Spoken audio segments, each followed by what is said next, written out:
Hey, what's going on? My name's Tony Parse. This is my dog Rupert, and I'm a musician in the Nashville Symphony. So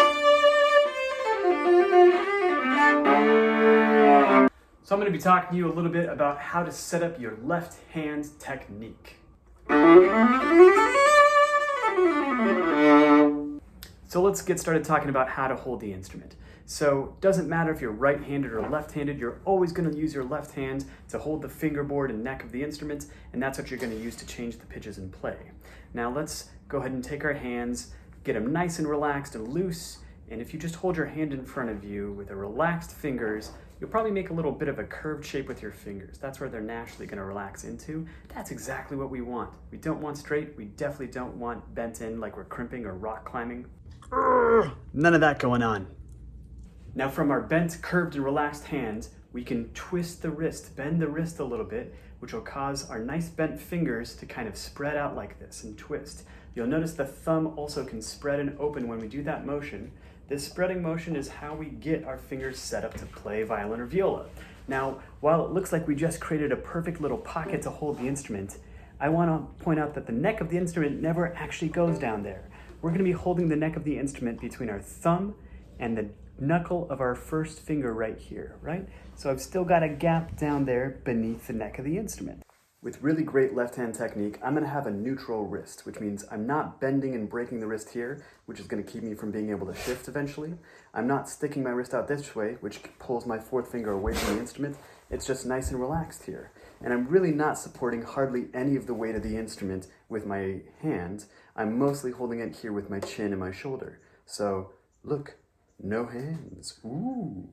So we're going to put those nice curved fingers on the fingerboard in a way that's going to enable us to reliably and consistently produce an in-tune pitch every time we want that exact pitch. And in order to see where exactly to put them, it's a little bit easier to imagine, not with a violin or a viola, but rather with a ukulele or any guitar-like instrument is going to have frets dividing their fingerboard into half steps. So every single one of these lines cuts the string into a half step. Now in putting half steps together, we can create a whole step. So that's two half steps. I skipped the distance and I've got a whole step.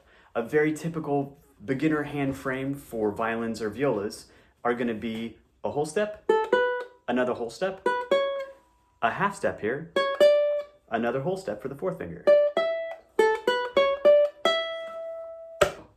So I can recreate that here on my instrument by imagining those frets going across the instrument and thinking that a fret is basically about the distance of one of my fingers. So if I push them right up next to each other, there's my chromatic scale again. Or if I space them out with a whole step, another whole step, maybe a half step here, and another whole step, I can imagine that sort of those frets along the instrument guiding where to put my fingers.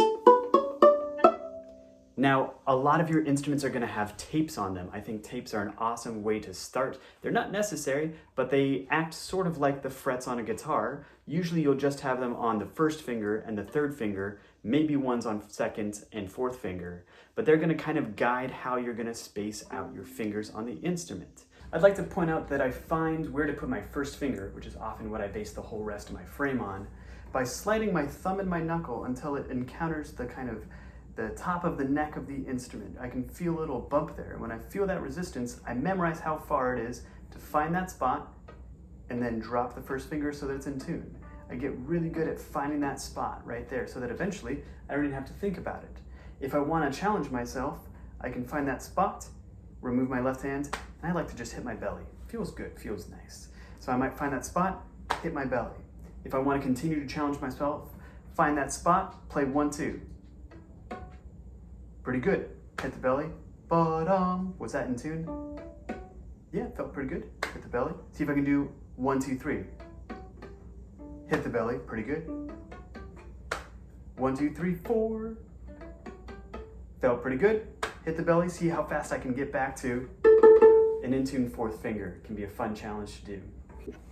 If you really want to build some muscle and work on the independence between your fingers, find a normal starting hand frame or any hand frame that you like and see if you can actually just lift one finger at a time while keeping gentle pressure on all the other fingers. Sort of like this. Lifting independently one finger at a time. This is a really fun thing to practice. You can do it even while you're watching TV. Thanks so much for watching this video. I hope it was helpful. If you've got any questions, please reach out. Say goodbye, Rube.